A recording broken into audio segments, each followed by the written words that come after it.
कोहबर में जाला दुल्हा सरहज गावे गारी जी। कोहबर में जाला दुल्हा सरहज गावे गारी जी। कोहबर में जाला दुल्हा पापा तोहरे शहर का गुंडा भांग पिए दिन राती जी। पापा तोहरे शहर के गुंडा भांग पिए दिन राती जी। मम्मी तोहरी सड़क पे नाचे खोल के साया साड़ी जी। मम्मी तोहरी सड़क पे नाचे खोल के साया साड़ी जी।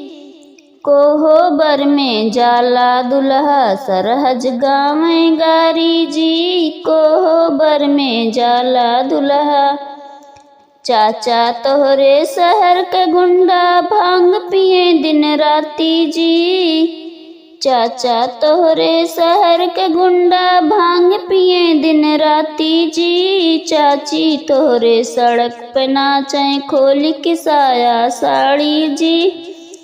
चाची तोहरे सड़क पे नाचे खोल के साया साड़ी जी। कोहबर में जाला दुल्हा सरहज गावे गारी जी। कोहबर में जाला दुल्हा भैया तोहरे शहर के गुंडा भांग पिए दिन राती जी। भैया तोहरे शहर के गुंडा भांग पिए दिन राती जी। भाभी तोहरे सड़क पे नाचे खोल के साया साड़ी जी। भाभी तोहरे सड़क पे नाचे खोल के साया साड़ी जी।